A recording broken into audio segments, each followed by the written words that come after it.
Well, I'm super happy that everything we had for the fuel tank is exactly what we needed, including the fuel tank straps, the sending unit, the wiring, the fuel line.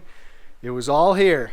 What's up guys, welcome back to the Decent Garage. In today's video we are back working on Long Bed Larry. Long Bed Larry is a truck we picked up a year ago from Boise, Idaho. It's a long bed crew cab first gen Cummins with a 12 valve P pump, 5-speed, 4-wheel drive chassis, and we're building it on the channel. So today I want to get the chassis completely ready to put the cab on. So we have to finish doing the fuel tank, the fuel lines, the wiring harness that comes to the rear portion of the truck.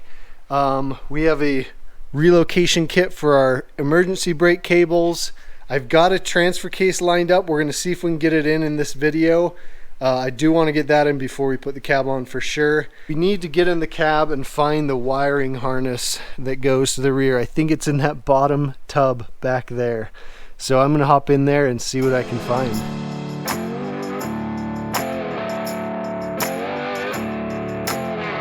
So here's all the wiring. I know this is the inside of the cab harness. That's all set aside.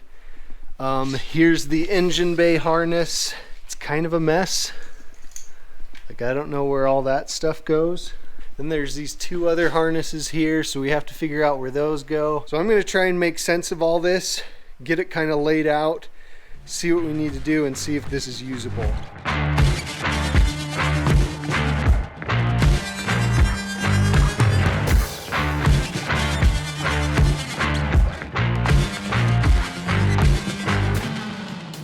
The wiring harness isn't super clean, but it's really not that hacked up.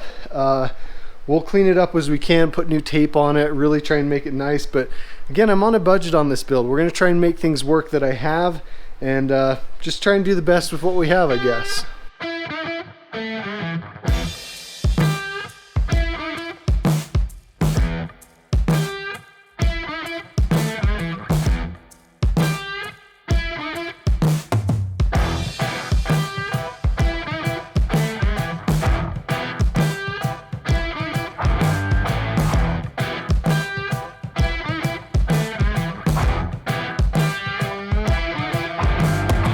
Alright, so I got the whole chassis harness rewrapped in electrical tape.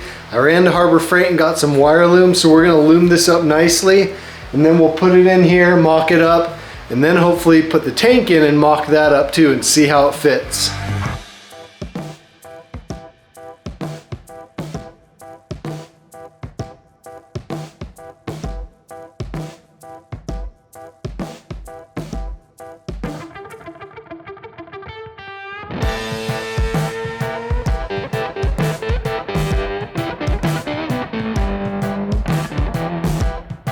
Alright, we got that wiring harness all loomed up,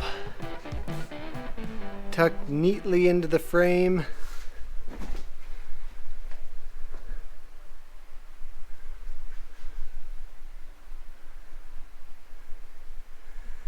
So that looks really good. That took a lot of time actually, but it's worth it. It looks really, really good.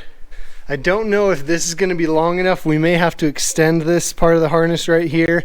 And I gotta look for a new plug, this new plug, and a new plug like this. So I gotta keep my eye out so we can get some plugs that are in decent shape. And then on the rear, like I said, the taillights, they just cut them off. I don't know why they did that, but they cut them off. I know they're still in the bed outside. All right, let's get the fuel tank mocked up in here and see how she looks.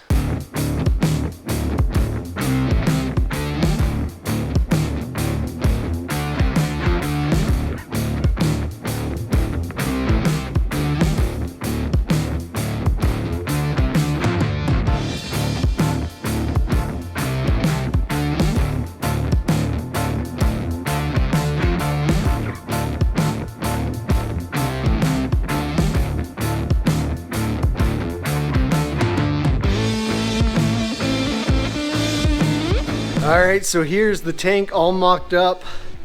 Still need to clean it. I cleaned the underside and the sides, but not the top yet, so I'll clean that. Again, it's mocked up. Got the sending unit put in. We got our plug there for that. Here's our supply line that goes right there.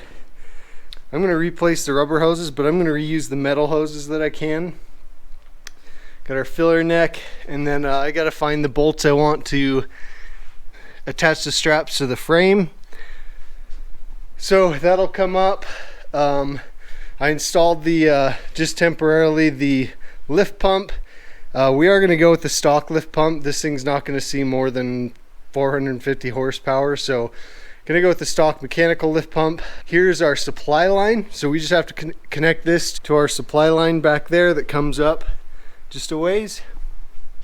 And then here's our return line, so that's going to be our return, come off of here, go in the frame rail, go to our return on the ascending unit. I do need to find the fuel filter housing, so I'm going to dig around for that right now, get it all put in, mocked up, see what we need to do. Many of you know this, but if you're new, you may not know this. I bought this truck and it was completely pulled apart. Bins of parts. I don't know what's here, what's not here.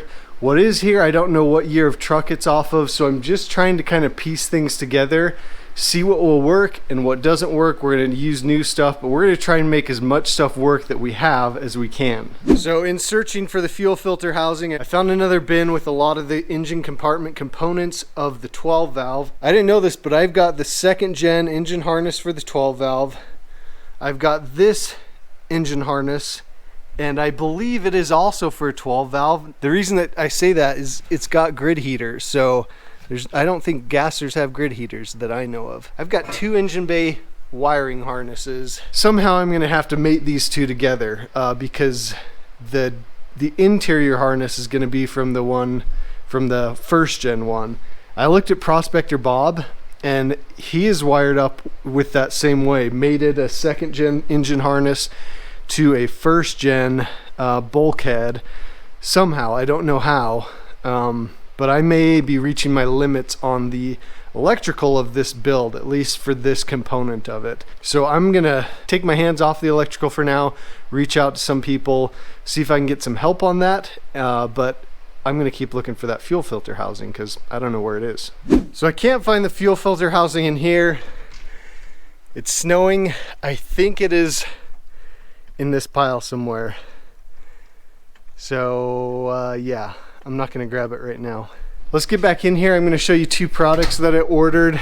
One of them you guys suggested, so you'll like that we're gonna get installed now. So the first product I have, this is from Archive Garage again. So when we installed this front spring hanger, we had to pull off the parking brake cable mount, and it went right here, but you can see it sticks out from the frame. So this is going to go in the exact same spot, but it's not going to interfere with the spring hanger. So we'll get that installed. That'll be super easy. It came with the hardware we need, so I'll get that done real quick and then I'll show you the next product we have. All right, we got that in right under there. I knew I'd been forgetting something before I kind of mounted the tank up, and this was it. So I had to loosen the tank up, kind of drop it down, put it in. Super easy install if you don't have the tank in. And even with the tank in, it's still doable. So a lot of people had commented, well, I have access to this, I should put a coolant bypass on here, or at least some type of freeze plug cover, so that if I ever want to do a coolant bypass, I can. So you guys spoke, and I am listening. Here's the freeze plug cover, and I actually also got billet freeze plugs for all the other freeze plugs. This isn't a Keating Machine kit. I think Keating Machine's nice, but I do think they're priced a little high. This is from Michigan Motorsports. It was like 110 bucks for everything, for the rear plug block off plate and for the other freeze plugs.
right, there we go. Billet freeze plugs, billet block off plate. Now it's got this port, so what I think I'm going to do is bring an elbow out over here and just cap it off in case I ever want to run the coolant bypass. That's all I have to do is hook it up right there.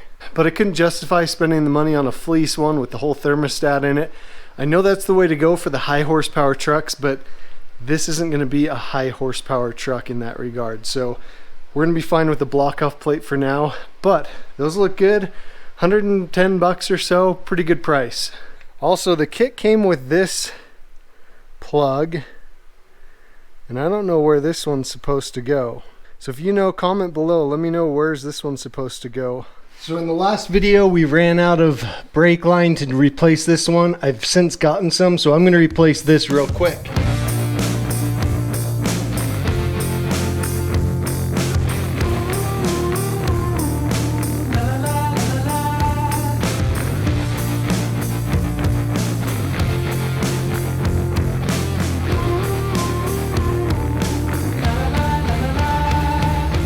Alright, that was easy enough.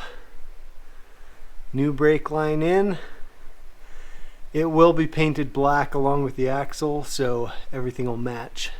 Alright guys, though it doesn't seem like we got a lot done, we got a lot done. We're getting to the point on this build where I'm having to do a lot of digging through parts, figuring out where I gotta go with some of the parts, if I need to buy new stuff, what I can reuse. So that's taken a lot of my time. But we got the fuel tank mocked up, the sending unit. We know what we need to do for fuel lines. We got the rear brake line finished. We got the freeze plug block off plate and the billet freeze plugs put in. We got our lift pump system put in. I gotta find the fuel filter housing. Then we'll run the new fuel lines. So we're making a bunch of progress. Next video, I wanna get the cab painted. It's supposed to warm up a little bit. I'm gonna make a paint booth here in the garage. We're gonna get the cab painted in the next video, no matter what. So stay tuned for that. I hope you guys enjoyed this video. We will see you in the next one.